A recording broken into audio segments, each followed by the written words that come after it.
चलिए आज बात सीधी सीधी करते हैं। एक जवान व्यक्ति की मृत्यु होती है। मृत्यु भी लड़ाई के चलते होती है और इस व्यक्ति को यमदूत दिखाई देते हैं। यमदूतों के हाथों में तलवार होती है। इस व्यक्ति को धक्का देकर आगे की तरफ ले जाया जा रहा था और तलवारों से इसकी कमर पर, इसकी पिंडलियों पर यानी घुटने से नीचे पैरों पर वार किए जा रहे थे।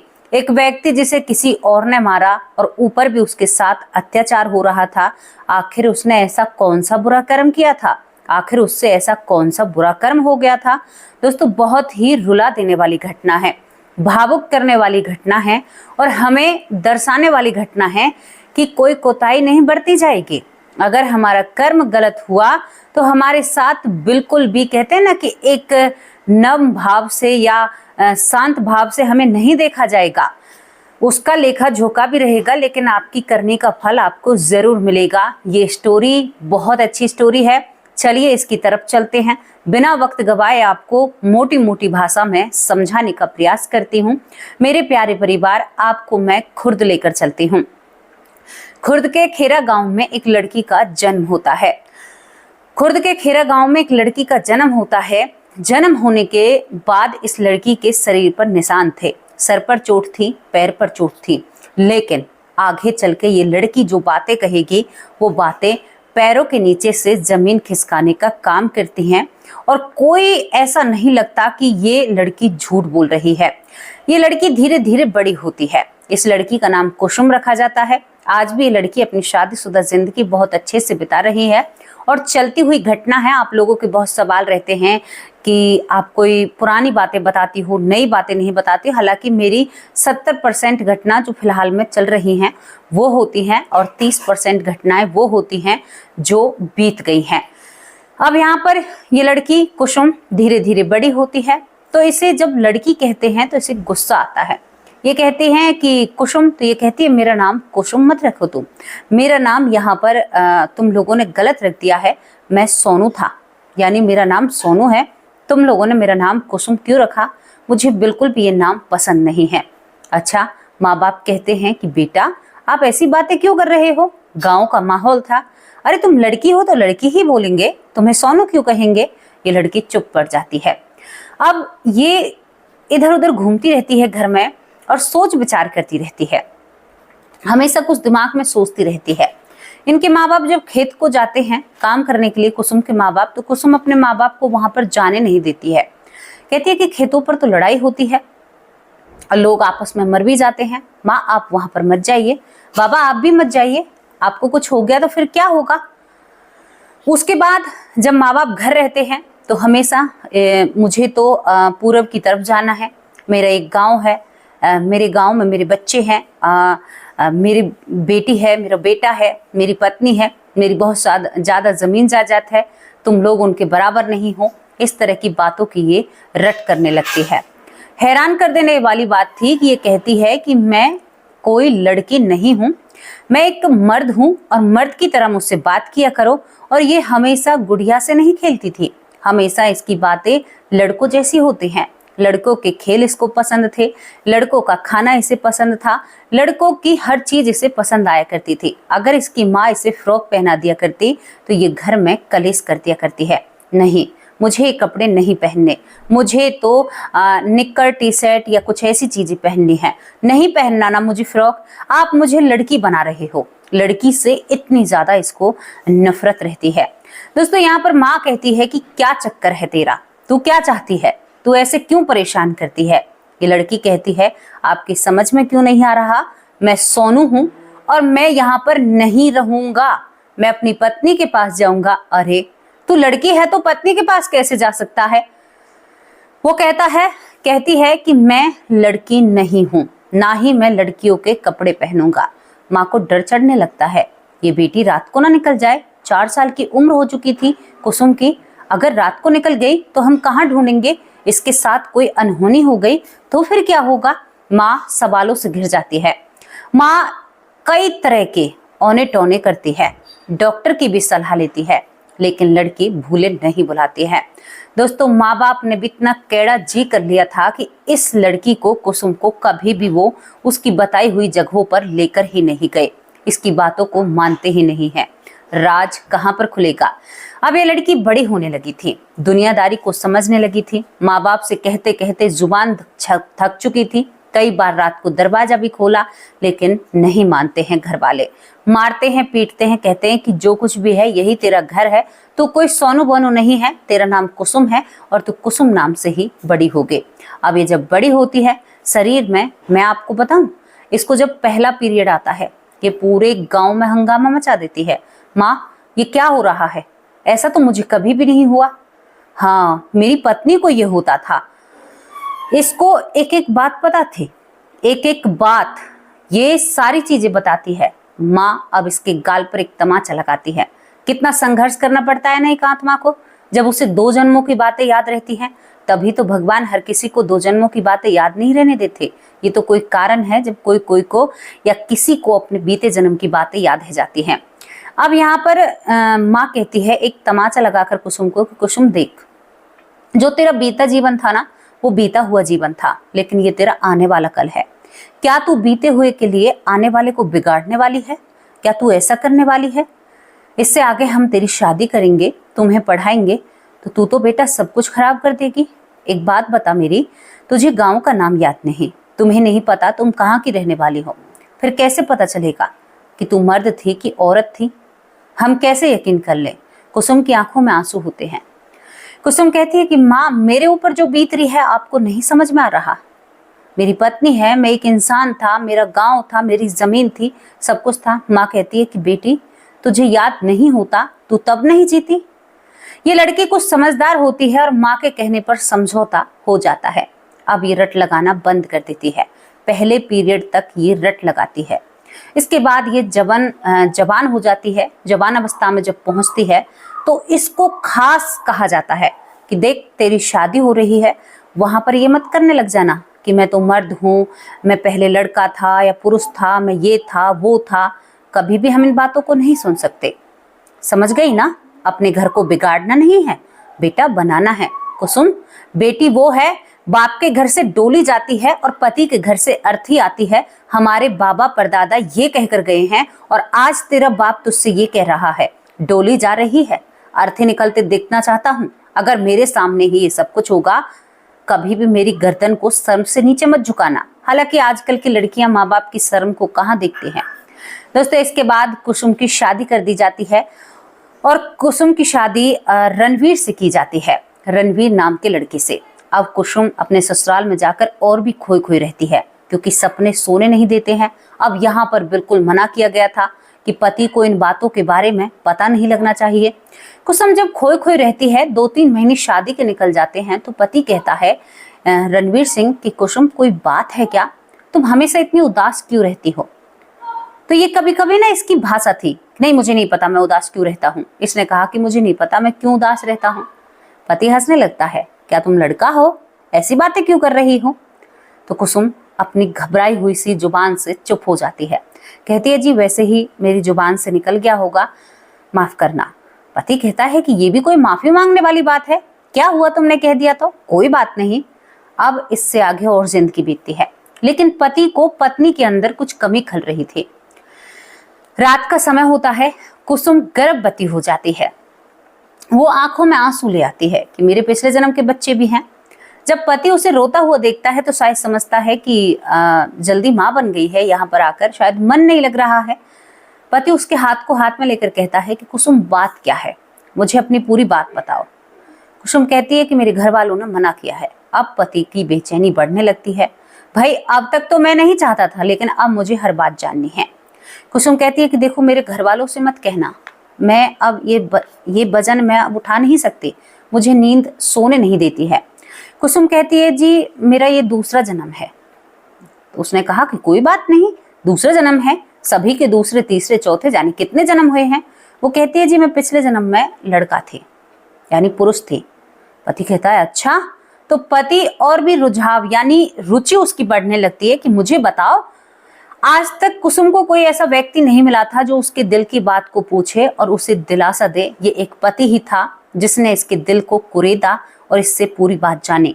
परिवार को पता था बेटी का पुनर्जन्म हुआ है, लेकिन कभी भी उससे गहराई से नहीं पूछा क्या हुआ, कैसे हुआ, क्योंकि वो बढ़ावा इन बातों को नहीं देना चाहते थे। आज ये पहली ऐसी घटना है।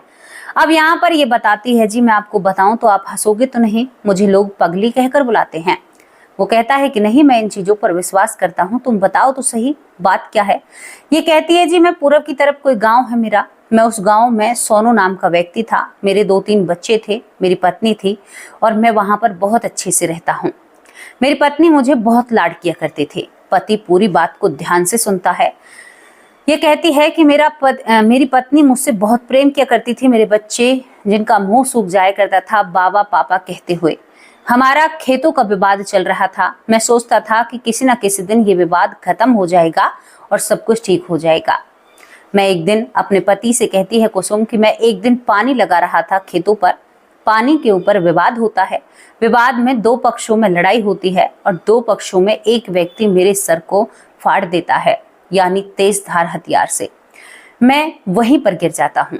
उन लोगों को चोट लगती है, लेकिन गिरने के बाद मैं आपको बताती हूँ, मैं पुरुष रूप में थी। मुझे यमदूत लेने के लिए आ जाते हैं। यमदूतों के हाथ में तलवार थी जी। मुझे मेरे शरीर से खींचा जाता है। मेरा सर फटा पड़ा था, मैं उसी खेत की मेंढ पर पड़ा हुआ था और यमदूत मेरे शरीर को खींचकर कहते हैं, चल आगे, तुझे यहाँ पर धर्म कर्म करने के लिए भेजा था, तो यहाँ पर भी लड़ाई और ऐब करता है। दरअसल मैं थोड़ी सी भड़काऊ थी। पिछले जन्म में जो मैं मर्द रूप में थी तो थोड़ी सी भड़काऊ थी। मेरी जुबान हमेशा फिसल जाया करती थी और मैं लोगों से उल्टा सीधा बोल दिया करती थी। कुछ और भी ऐब अपने अंदर बताती है। ये कहती है जी, मुझे आगे ले जाया जा रहा था, लेकिन वो लोग मुझ में तलवारों से वार करते हैं। उनके हाथों में जो तलवार थी, बहुत कष्ट हो रहा था मुझे। मैं कहता हूँ, हमारे साथ ऐसा क्यों कर रहे हो? ये कहते हैं कि तुम्हारी करनी का फल है, तुम्हें भोगना होगा, तुमने कर्म ही ऐसे किए हैं। वहां पर तो तुम बड़े कहते हो भगवान का नाम लेंगे और नीचे जाते ही तुम्हारी जमीन, तुम्हारा घर, तुम्हारे बच्चे, ये सब कुछ सामने आ जाता है। पति हैरान भरी नजरों से पत्नी को देखता है, लेकिन एक एक बात को बड़ी गहरी की और बारीकी से सुन रहा था। ये कहती है, उसके बाद हमें एक बहुत बड़े सिंहासन पर बैठे हुए बाबा थे। वहां पर बहुत सारे लोग थे, लोगों को बहुत तड़पाया जा रहा था और हमें देखते ही उस बाबा ने कहा, छोड़ो इन्हें नीचे, अभी इनका वक्त नहीं है, इन्हें प्रेत बनकर रहना होगा। जी मैं आपको क्या बताऊं, जाने कितने सालों तक मैं प्रेत बनकर पृथ्वी पर घूमा था। मेरा नाम जो सोनू होता है, मैं भूत बनकर अपने घर के इर्द गिर्द ही घूमता हूँ। कई आत्माओं से मेरा मिलन होता है। पानी के पोखरा पर हम पानी पीने के लिए जाते थे, तो लेकिन हाथों से पानी पिया नहीं जाता था। भूख से, प्यास से हम तड़पते थे। लोगों को खाना खाते देख हमें लगता था कि हम भी खाना खाएं। कभी कभी तो हमें लगता था कि इन लोगों को हम मार ही दे, हमें खाना नहीं मिल रहा। और हम उस द्वार पर जब जाते तो वहां पर जो द्वारपाल खड़े रहा करते, यानी यमलोक के द्वार पर ये चले जाया करते थे बीच बीच में, तो कहते, अभी तुम्हारा वक्त पूरा नहीं हुआ, जाओ, अभी तुम्हें भूखा प्यासा जमीन पर यानी मृत्यु लोक पर और घूमना है। जी मैंने ये सब कुछ देखा है। मेरी बातों पर कोई यकीन नहीं करता, मुझे सब पागल बताते हैं, लेकिन ये मुझे आज भी याद है। मेरी माँ ने खूब कोशिश की मुझे ये सब कुछ भुलाने की, लेकिन मैं नहीं भूल पाई।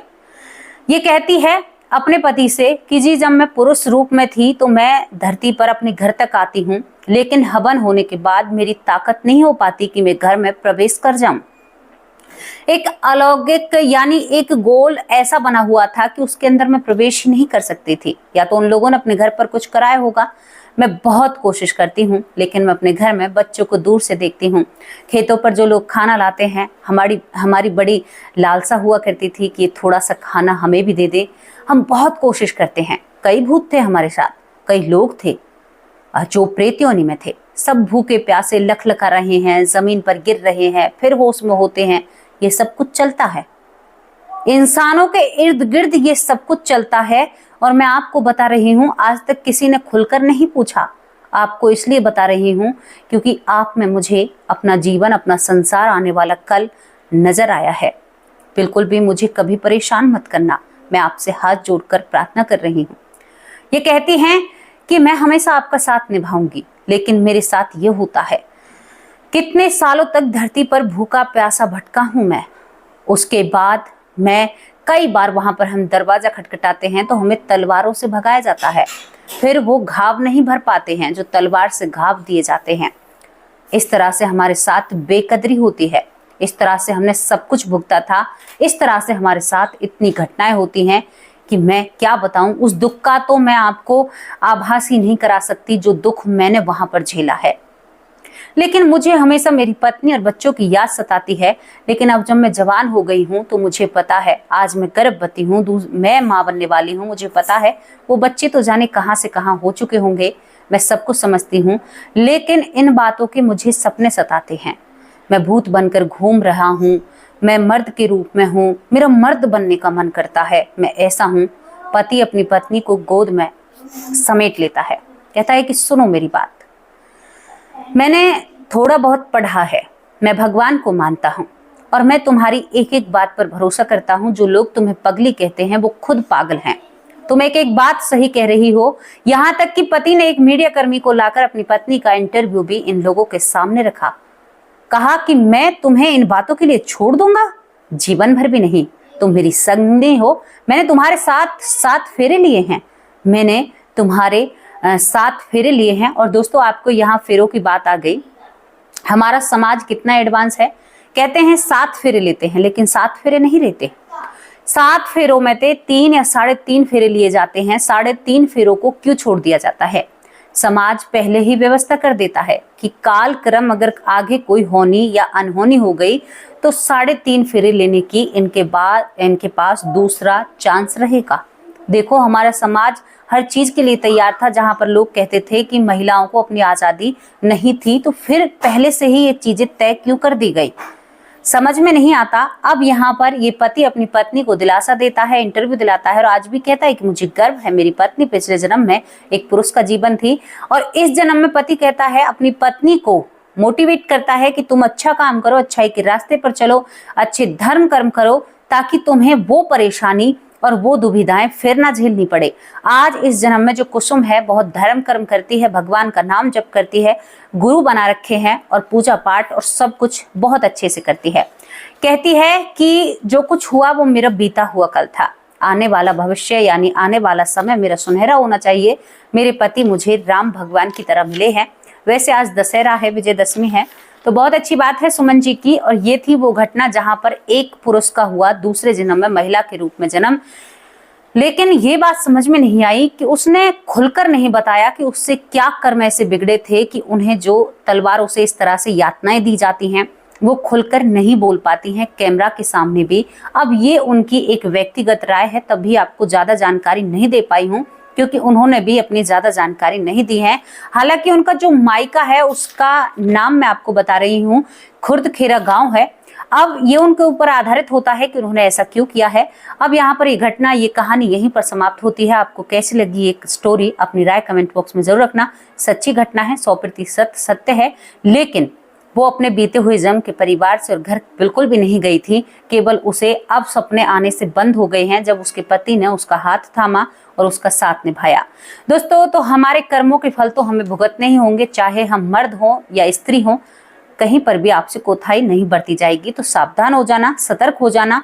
लोग क्राइम करने से सावधान सतर्क करते हैं, भैया हम आपको बुरे कर्म करने से सावधान और सतर्क करते हैं, क्योंकि वहां जो लेखा जोखा है वो आपके पसीने छुड़ाने वाला है। तो चलिए अपने प्यारे परिवार का नाम लेते हैं। महेंद्र सिंह भाई बहुत बहुत धन्यवाद, बहुत अच्छे कमेंट करते हैं। विक्रमजीत बहुत बहुत धन्यवाद। इशिका शाहू बहुत बहुत धन्यवाद। स्नेहलता सिन्हा बहुत बहुत धन्यवाद। गीता उपाध्याय कैसी हो प्यारी बहन। मंजू बहन कैसी हो। निखिल श्रीवास्तव बहुत बहुत धन्यवाद। सुमित्रा पौर बहुत अच्छी बहन है। हरीश जारवाला बहुत बहुत धन्यवाद। शिव मालिया बहुत बहुत धन्यवाद। ज्योति श्रीवास्तव हमारी माँ है, बहुत अच्छे कमेंट करते हैं। गुलाब मालविया बहुत बहुत धन्यवाद। शरीयू वाला बहन कैसी हो। अमित कुमार बहुत अच्छे भाई हैं। प्रवेश भाई बहुत बहुत धन्यवाद। मीनाक्षी गुप्ता बहुत बहुत धन्यवाद। श्रद्धा शर्मा कैसी हो प्यारी बहन, कम दिखाई दे रही हो। भूप सिंह भाई बहुत बहुत धन्यवाद। राजेंद्र बहुत अच्छे भाई हैं। जयवीर सिंह चौधरी बहुत बहुत धन्यवाद। नीलेश विश्वकर्मा बहुत बहुत धन्यवाद। हीरा कुमारी बहुत बहुत धन्यवाद। पूजा कुमार बहुत बहुत धन्यवाद। डॉक्टर तुलसी दास बहुत बहुत धन्यवाद। डॉक्टर सुरेश सोनी मेरे बड़े भाई बहुत अच्छे कमेंट करते हैं, बहुत बहुत धन्यवाद भाई। यहाँ पर उनके पोती और पोता हैं मेरे भतीजे और भतीजी, उन दोनों को भी ढेर सारा प्यार और दशहरा विजयदशमी की हार्दिक शुभकामनाएं। यहाँ पर मनोज भाई बहुत बहुत धन्यवाद। रीति पूजा बहुत बहुत धन्यवाद। नीलेश विश्वकर्मा बहुत अच्छे भाई हैं। अंजना कुमारी बहुत बहुत धन्यवाद। खुशी सिंह बहुत अच्छे कमेंट करते हैं। और मेरे भतीजा हिमांशु सोनी बहुत बहुत धन्यवाद। मिष्टी सोनी बहुत प्यारी भतीजी हैं। सुरेंद्र पाल कौर मुझे विदेश से देखती हैं, बहुत अच्छे कमेंट करती हैं। पलवल से तारक चंद कुमार बहुत बहुत धन्यवाद भाई जी। दहिरन कुमार बहुत बहुत धन्यवाद। योग माया साहू बहुत अच्छा ज्ञान रखती हैं। गीता उपाध्याय 2 बार नाम आ गया है, बहुत बहुत धन्यवाद प्यारी बहन। यहाँ पर नरेंद्र गुप्ता बहुत बहुत धन्यवाद। लक्ष्मीकांत बहुत बहुत धन्यवाद। पूजा कुमारी बहुत अच्छे कमेंट करती हैं। यहाँ पर सीमा अरोरा दिल्ली से बहुत प्यारी माँ है, बहुत अच्छे कमेंट करती हैं। रमन जी बहुत बहुत धन्यवाद। सुनील सैनी बहुत बहुत धन्यवाद। शकुंतला बहन बहुत अच्छे कमेंट करती हैं। बिमला माँ कैसे हो आप, बहुत अच्छे कमेंट करते हो। नारायण स्वरूप बहुत बहुत धन्यवाद। सुमन देवी बहुत बहुत धन्यवाद। राजा राम भाई बहुत अच्छे कमेंट करते हैं। बिटी का बॉस बहुत प्यारी बहन है। मंजू चौधरी भी बहुत प्यारे कमेंट करती हैं। बबीता सिंह दिल्ली से बहुत प्यारी बहन है हमारी, बहुत अच्छे कमेंट करती हैं। यहाँ पर विजय सिंह बहुत बहुत धन्यवाद। पृथ्वीनाथ पांडे बहुत बहुत धन्यवाद। राजेंद्र सिंह बहुत बहुत धन्यवाद। सम्मी गुप्ता बहुत बहुत धन्यवाद। महेश्वरी बहुत बहुत धन्यवाद। प्रवीण भाई बहुत बहुत धन्यवाद। ललिता यादव हरियाणा से बहुत प्यारी माँ है, बहुत अच्छे कमेंट करती हैं। यहाँ पर प्रवीण भाई बहुत बहुत धन्यवाद। हरीश नारायण बहुत अच्छे कमेंट करते हैं। लक्ष्मी डोगरा बहुत बहुत धन्यवाद। मंजू चौधरी हमारी बहुत प्यारी बहन है, बहुत अच्छे कमेंट करती हैं। कैसी हो प्यारी बहन, बहुत प्यारे कमेंट होते हैं। मुराठी ठाकुर बहुत बहुत धन्यवाद। अलका पांडे बहुत बहुत धन्यवाद। शरीफ बाला कैसे हो बहन। दिनेश बहुत बहुत धन्यवाद। रामायण कुशवाहा बहुत अच्छे कमेंट करते हैं। गुलजारी लाल भाई बहुत अच्छे कमेंट करते हैं।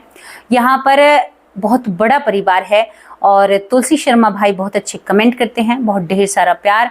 सीमा बहन लखनऊ से, वो भी बहुत अच्छे कमेंट करती हैं। ऐश्वर्या माँ बहुत प्यारे कमेंट करती हैं। दूसरी बहन ऐश्वर्या, वो भी बहुत अच्छे कमेंट करती हैं। और मेरे परिवार के कई सदस्य रह चुके हैं और आज जल्दी में इतना ही हो पाया है, तो आप लोगों से माफ़ी मांगती हूँ। जो भी लोग रह गए हैं कल उनके नाम ज़रूर लिए जाएंगे। अब आप लोगों से विदा लेती हूँ।